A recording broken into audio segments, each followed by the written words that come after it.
in Arkansas, and I was listening to him. And I'm thinking how bogus that is to come through and say, hey, look what we're doing for the religious right. We're going to pass this law.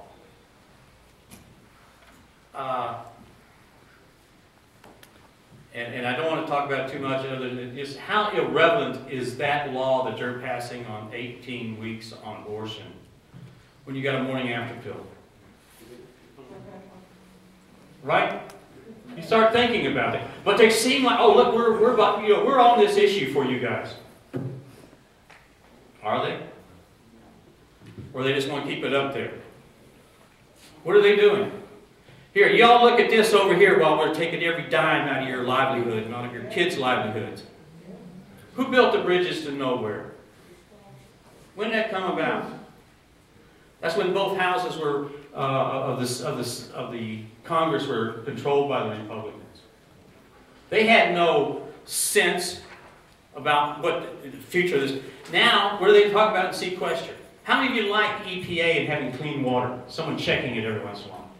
How many of you like the fact there's Food and Drug Administrative people checking the drugs coming into this country? Let me tell you something, and you don't have enough inspectors. They say now 80% of the drugs now that come in from overseas do not meet the standards. 80%.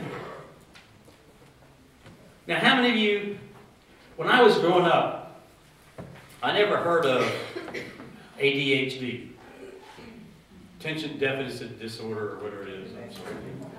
I misspelled the initials. Because I never heard of it when I was young. You got it. Yeah, that's probably true.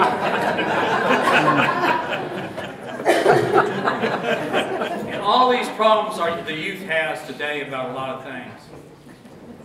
You know, when toys were made in this country,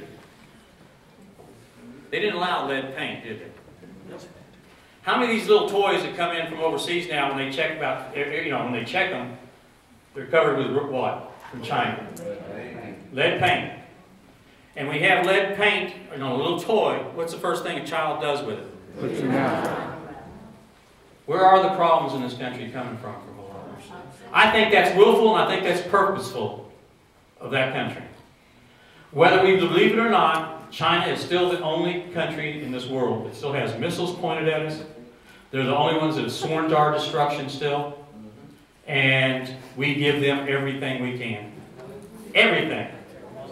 We fought two wars in this country where over 100,000 people died, Vietnam and Korea, to do what? What were we told as young men at that time? You've got to stop that red Chinese government because their government keeps people enslaved. So let's talk about that for a second. Who has the biggest growing capitalist nation in the world right now? China. Wait a minute, they're not a democracy. Democracy, and that's another bill of goods that a lot of people in this country want to sell you. That capitalism is a democratic principle. Every country in the past, the wealthy, whether it was the French in the 1600s, or, hey, the wealthy have everything, the wealthy don't need to share everything, you live on their land, everything you do belongs to them. That's pure capitalism. Let's think about this country in the 1860s. The South, it's pretty pure capitalism. I own this land, I own you, nothing about democracy is related to capitalism. Pure capitalism is wrong. Is wrong. Pure socialism is wrong. Pure socialism is wrong. What is democracy for? People. Split the two. Split the two. Find the balance in the two in your country. To protect the working people, protect the wealthy. Strike that fair balance. How many of you went to public schools? Socialist. Everyone puts their money in, right? Even the people who don't even have kids put their money in for schools so our kids can be educated. Where's that going in this country today? It's going towards the point where only the wealthy will be able to take their kids to get them to school. How about health care? How many of you have health insurance? Socialists. If all of us put in the same amount of money to our health plan, and we take, I don't get sick that year, but let's say Carrie gets sick, and we spend that money to take care of Carrie, he gets a bit, that's socialistic idea. When does it become capitalist? When someone says, here, I'll hold the money for you. And oh, by the way, for doing that, I want a third of the money. And now, because I've got all this money coming in from everybody, I can say, well, how can I make more money? Well, we're not going to pay for that operation this time period. That's what's pre-existing conditions. You know, the thing about Obamacare that I didn't like, it really didn't go far enough. Right. What's still the biggest problem in this country? What's the biggest cost going? What's killing us? Healthcare. What is killing the... You know, there's a big thing on the news last night, I think they're continuing tonight, about the cost when you go to the hospital, why things cost. You know, you shouldn't have to pay $50 for an aspirin. Or you know those little white cups they bring you with a pill in it? $12 a little cup. All the cost in there. No one's holding that down. Of course, they can't hold it down because they got to cover the cost for you to pay for the other people that show up without insurance, right? But that's what's ridiculous in this country. The thing of it is, in my opinion, they didn't go far enough. Because they want to say, oh, that's socialist, that's so... No, the whole concept of insurance, whether it's car insurance or anything, those are socialistic type ideas. We all pay, so we all have coverage. So you don't have to come up with $30,000 at one time, because we all chip in. If it's your problem next time, then you don't have to pay the whole thing at one time, because we've all chipped in. I'm just saying there's so many things about this country that are good because we all work together. Now let me ask you something. You know, when I was going to school many years ago, they talked about benevolent bosses. And actually in 1970, when the post office was created from the Postal Reorganization Act, Postmaster General O'Brien, and he's testifying, says, when this happens, we will become the ideal employer. And they really were for about 20 years. Then what happened? Other people wanted to fix it. I'm just saying, you've got to understand that that stuff is no longer, that's not even being taught in these business schools anymore. What is it? What are they taught? Everything for the investors, right? If you can squeeze the working people down to nothing and they have nothing, it's okay. Bill Gates, one of the wealthiest men in this country. $40 billion.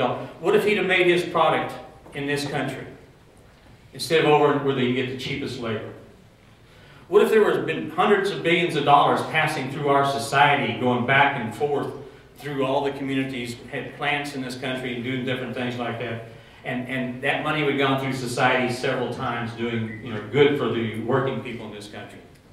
Maybe by now he would only have $8 billion instead of $40 billion. Wouldn't that be a tragic for him? And can you do it in this country? Look at the other side of it. Guy from Omaha. Buffett. Who? Buffett. Warren Buffett. Yeah, Warren Buffett. Where's his money invested?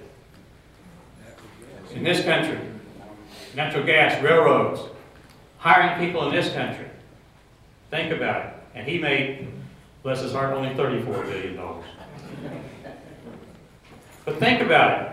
Why do these people believe they have to take their money offshore instead of investing it in this country? Greed. It's greed. Somewhere down here, the American people have got to say, hey, enough of this is enough. You're not going to suck everything out of my family's life and our children's lives so that you can become multi-billionaires by doing everything overseas. I just want you all to understand that you're working people. And sometimes, you know, you got people, politicians sometimes, watch what they've done, not what they said. And that's a tragedy in this country, because politics is politics, and people can say certain things, and they're going, yeah. But they turn around and watch what they've done. And I'm not saying the problem belongs to one party or the other. Believe me, both parties have enough of that in them. But we need to hold all the politicians accountable. We can't go on this way. We just really cannot. And we have to make sure that the laws are changed to benefit working people. And until you do that, society is going to get worse and worse and worse. It's been going that way for the working people for 25 years. And we have got to wake the people up. Now, I go meet with the senators on our side, and I'm a young whippersnapper. I mean, these guys, you know, are almost like wax faces on them half the time. But we have to figure out a way of doing things. Just go back. How many of you are in FERS?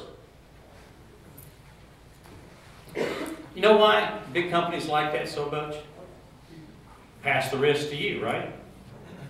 Let me ask you something. Romney made $238 million last year. How did he make it?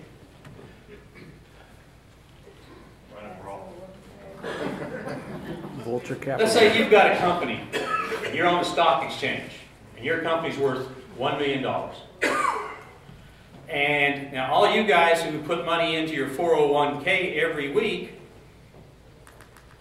and let's say right now there's millions of you out there, every week or every 2 weeks your money goes into a 401k. And you have this company and this company that you choose from that you're going to invest in. But a lot of those companies invest into the same company, right? Now, so all of y'all put your money into there, and another $3 million comes into his company. His company's worth $1 million. You put $3 million in. Now, what's his company worth?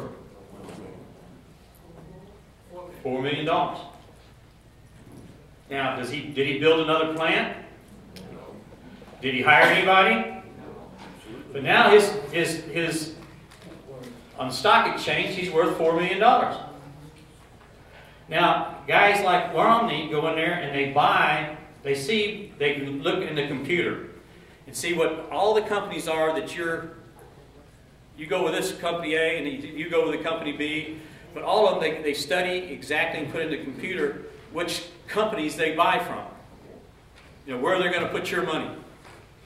And they say, well, look, this guy and this guy and this guy and this guy are all putting their money there, so before the money comes in next week, where do you think they buy?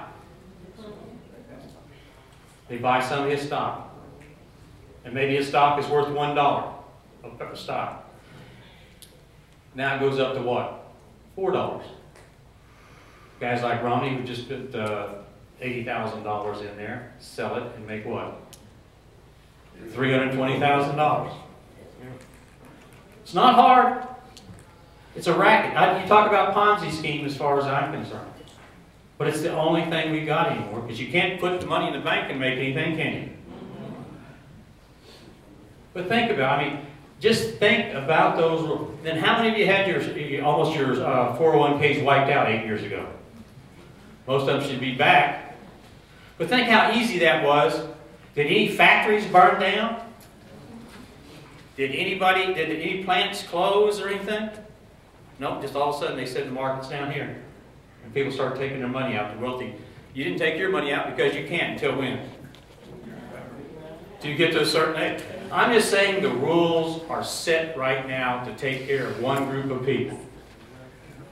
And until the working people in this country understand that and say, I don't want to be put off by all this other stuff. I want the working people in this country to have a chance. Until we say that with one voice, we're going to have problems. But I think we'll get there. The only problem is there going to be any group left to magnify that voice? With that, all I'm asking you to is please, stick with your union. Don't listen to other people that are saying, you know, we got to do this, we got to do that. You elect us to decide what to do. We're going to have an all-out battle for the next 60 days. Hopefully we'll get the law passed. If not, we'll fight for the next 120 days. If that doesn't get it, we'll fight for the rest of this year, and we'll fight next year. Because we are not going to lose this battle in the long run. Thank you very much.